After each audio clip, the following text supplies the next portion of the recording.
বাংলাদেশের প্রধানমন্ত্রী তারেক রহমানের প্রথম বিদেশ সফর ঘিরে দক্ষিণ এশিয়ার কূটনৈতিক অঙ্গনে শুরু হয়েছে ব্যাপক আলোচনা। মালয়েশিয়া সফরের মাধ্যমে যাত্রা শুরু করলেও সবচেয়ে বেশি নজর কেড়েছে তার আসন্ন চীন সফর। আর এই সফরকে কেন্দ্র করে ভারতীয় গণমাধ্যম ও কৌশলগত মহলে যে উদ্বেগ ও আলোচনা তৈরি হয়েছে তার জবাবও এসেছে বেইজিং থেকে।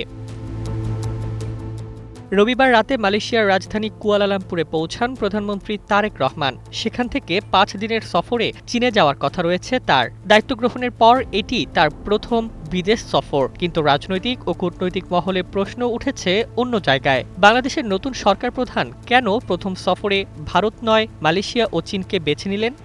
নোভা এলইডি টিভি, ঝকঝকে ছবি, নিখুঁত শব্দ, ৫ বছরের ওয়ারেন্টি। নোভা মানে সঠিক মান, নিশ্চিত সেবা। ভারতের প্রভাবশালী গণমাধ্যমগুলো এই বিষয়টিকে বিশেষ গুরুত্ব দিয়ে তুলে ধরেছেন। তাদের মতে বাংলাদেশের নতুন নেতৃত্বের পররাষ্ট্রনীতির অগ্রাধিকারে পরিবর্তনের ইঙ্গিত থাকতে পারে এই সফরে। কারণ দীর্ঘদিন ধরেই বাংলাদেশের নতুন সরকার প্রধানদের প্রথম বিদেশ সফরের গন্তব্য হিসেবে ভারতকে দেখা হতো। তবে বিষয়টিকে ভিন্নভাবে দেখছে চীন। চীনের বিশ্লেষক চিয়ান ফেং মনে করেন, ভারতীয় গণমাধ্যম ও নীতি নির্ধারণী মহলের একটি অংশ এখনও দক্ষিণ এশিয়াকে ভারতের ঐতিহ্যগত প্রভাব বলয়ের দৃষ্টিতে দেখে। ফলে বাংলাদেশ চীন সম্পর্ক ঘনিষ্ঠ হলে তা ভারতের জন্য উদ্বেগের কারণ হয়ে দাঁড়ায়।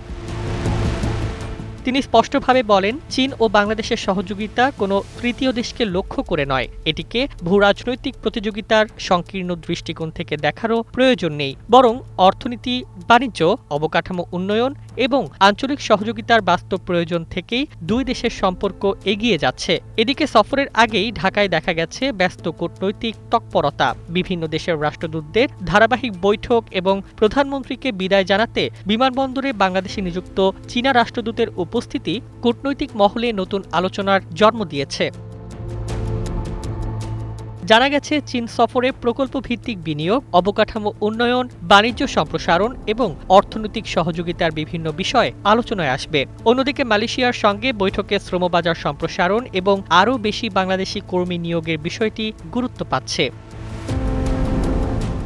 বিশ্লেষকদের মতে তারেক রহমানের এই সফর শুধু একটি রাষ্ট্রীয় সফর নয়, বরং দক্ষিণ এশিয়ার নতুন কূটনৈতিক সমীকরণেরও ইঙ্গিত বহন করছে। আর সেই কারণেই ঢাকা থেকে বেইজিং পর্যন্ত এই সফরের প্রতিটি পদক্ষেপ এখন নিবিড়ভাবে পর্যবেক্ষণ করছে নয়াদিল্লি, বেইজিং এবং আন্তর্জাতিক কূটনৈতিক মহল।